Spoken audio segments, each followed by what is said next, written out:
Hey guys, welcome back to my YouTube channel Indian Life German Way, and I hope you're doing fine.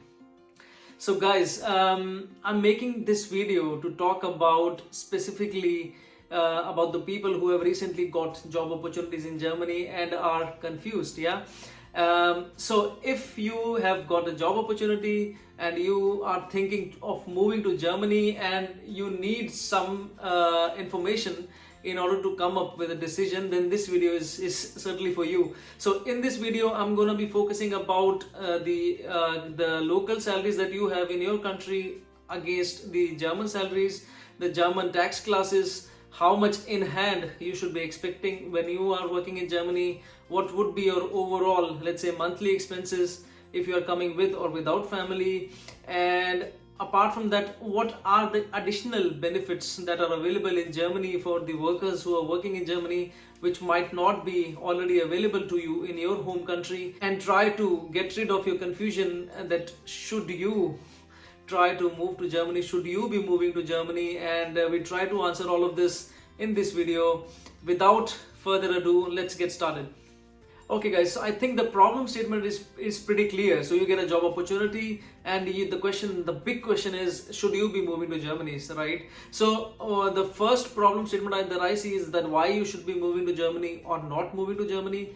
Second would be, what kind of savings can you be expecting when you move to Germany if your intention is to save money.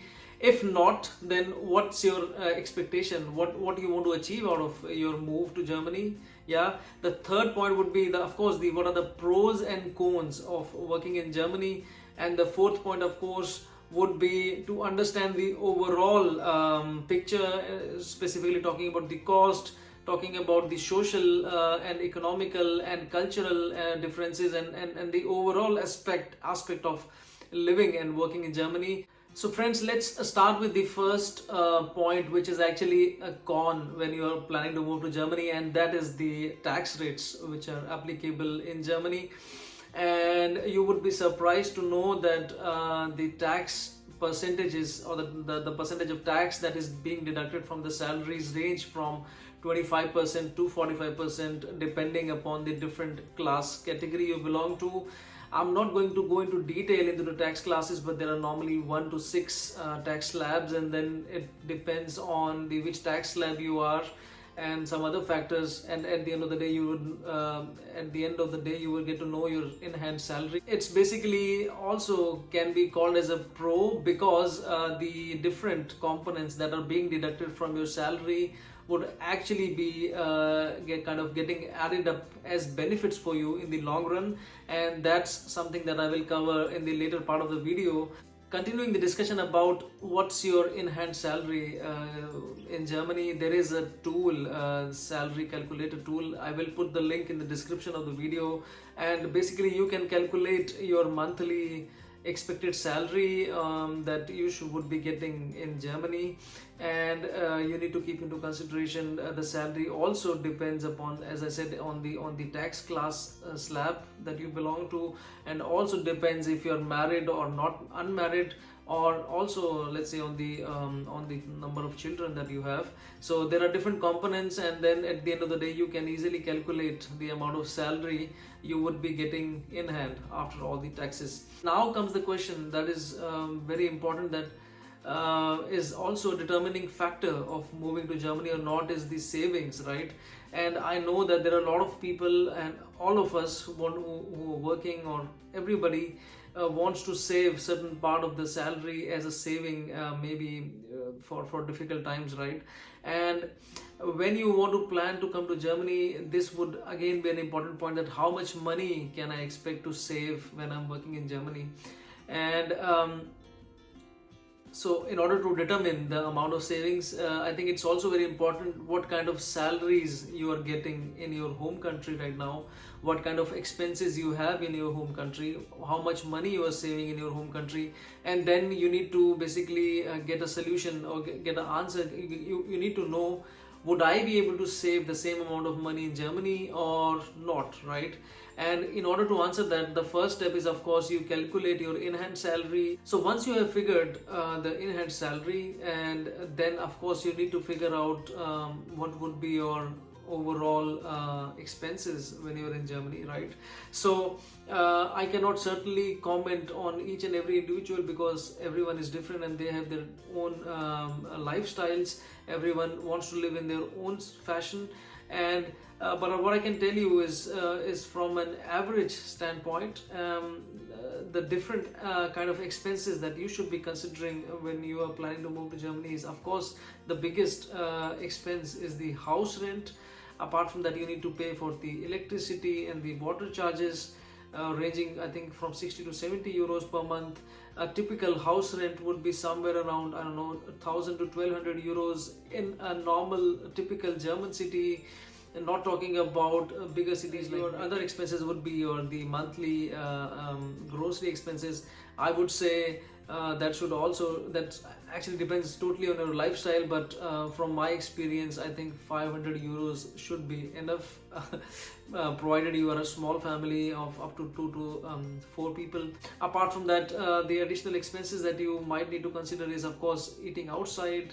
An average typical average meal in a restaurant costs around 8 to 10 euros, and if you are eating on the roadside, not roadside but on the street, or maybe in a Turkish takeaway joint, something like that, then it would cost you around 4 to 5 euros.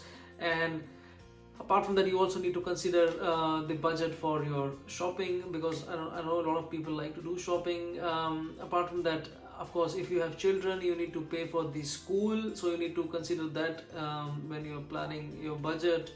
Apart from that, you need to plan for your travel expenses. If you need to travel daily, I don't know, daily, weekly to your office, so you need to plan for your travel, commute expenses. Apart from that, you have your Wi-Fi charges. Since you would be in Europe, you would certainly like to go around, travel a little bit, go to the surrounding countries, take some vacations. Of course, that's an additional expense, and maybe you will plan it somehow, somewhere in the future. Apart from that, if you would like to have a car in Germany, if you want to buy a car, you want to get a driving license, you want to basically pay for the car, and then you have insurances that you need to pay. Apart from that, you also need to pay for the car insurance, and apart from that, you also need to take different insurances, which is really common here in Germany. So you need to take different insurances. For example, you need to have legal insurance, you need to have third-party insurance, and things like that. So you need to explore all these options, and then at the end of this whole exercise, you should come up with the average monthly spend for you, and that should give you some sort of idea that how much would you be able to save when you take the job in Germany. I also know that a lot of people, they are already getting very good salaries in their home countries, and then for them, but the motivation for them is not the savings component, but it's more like exploring a new country, exploring the new horizons in their life. I mean, experiencing a whole new culture, the working culture, living culture, and also to explore Europe, right? So when you're in Germany, you have the opportunity to go and travel, and basically a lot of opportunities arise when you are in a new country, right? So that's also motivation. So it depends from person to person basis. One additional tip is that from my personal experience, I think it's really helpful if you are, for example, if you're married, then for married people, the tax situation is a little bit better in Germany.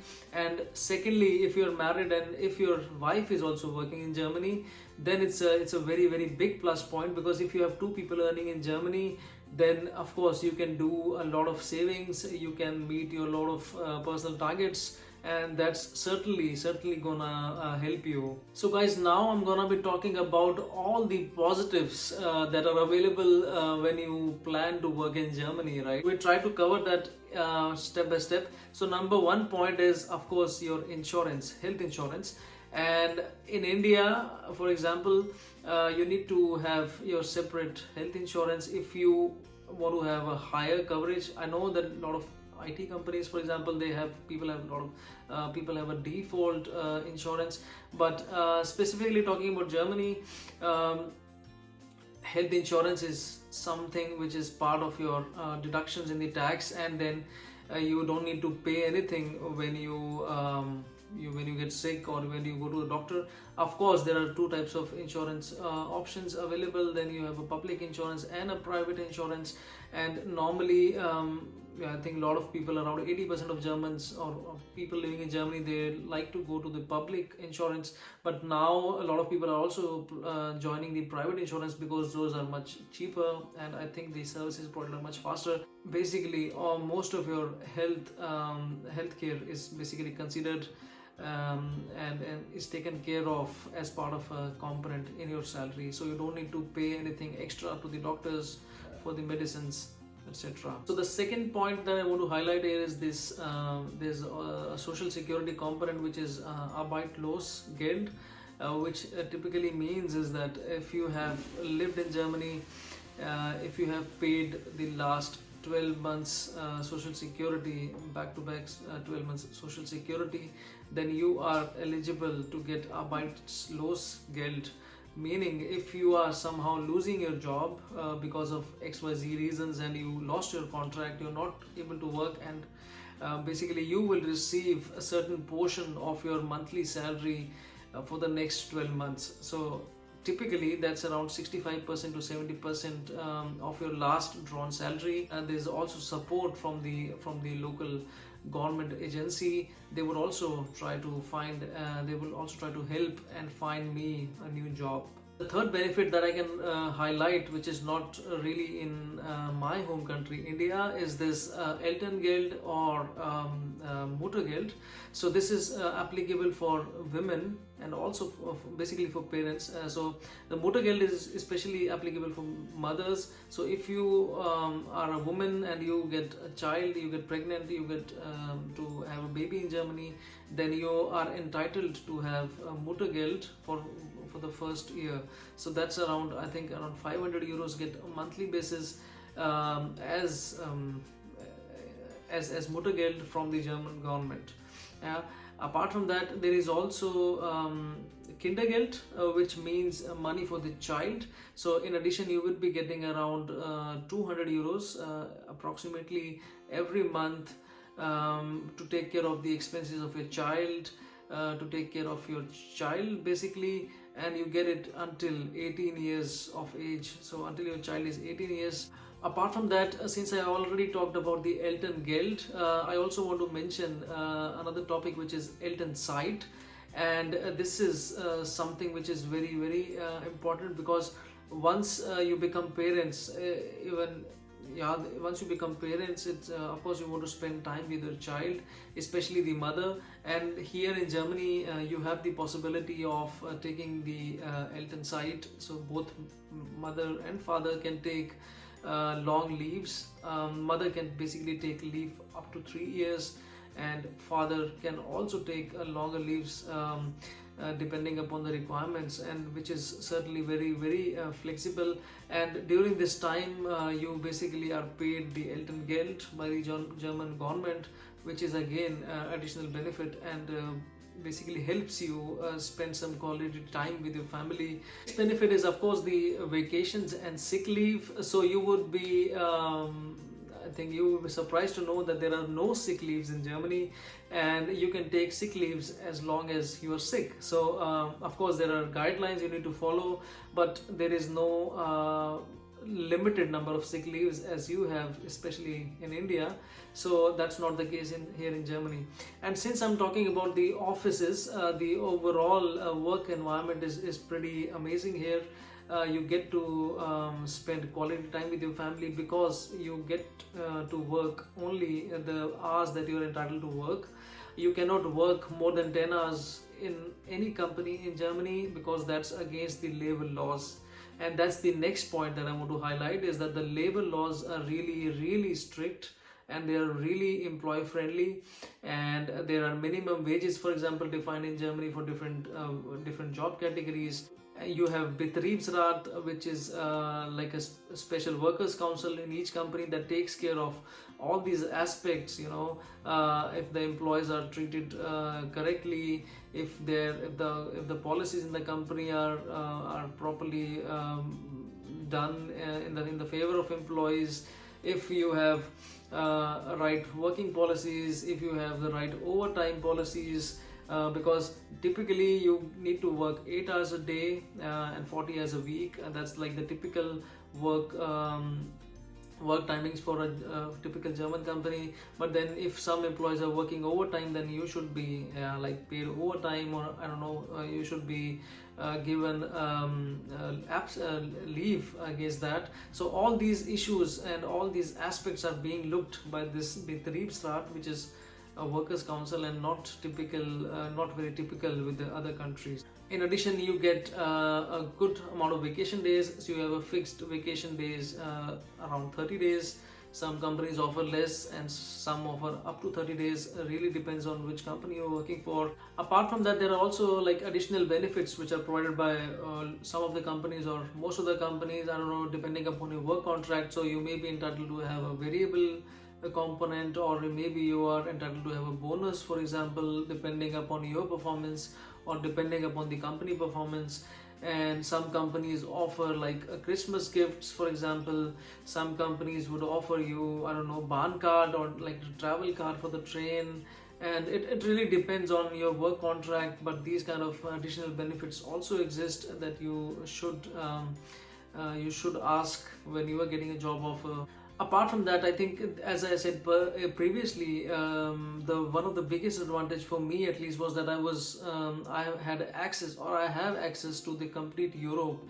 So basically, you are sitting in the middle of Europe. You have access to so Germany, I think, borders 8 to 9 countries in Europe. So you have access to complete Europe. You can travel freely, you can make your vacations in the Europe region. You once you spend quality time working in Germany, you can also get a blue card. I already made a video on that, and you can check that out as well. But once you have a blue card, for example, and you have spent certain amount of time working in Germany, then you have the possibility of working in the entire EU. So another benefit that I would like to highlight is the pension fund, and this is of course a very huge advantage. And from your salary, the pension fund or the pension amount is basically deducted in the form of taxes, and you would be getting the pension back when you retire. And this is basically applicable from once you're 65 years of age in Germany, and then you would be getting around 70% of your salary as pension, I think, which is a very huge benefit again. And this is something that should be considered when you want to make your decision of moving to Germany, guys. So I hope the different aspects that I've tried to put across made some sense to you. You are able to come up, or at least take some decision now with the help of this video. Please do share your questions that you might have in the comment section, and I'll try to get back to you as soon as possible. If you like my video, please do consider liking, sharing and subscribing to my YouTube channel, and I'll try to make such useful content in the future as well. Having that said, thank you so much for joining me today, and I'll see you next time. Bye bye.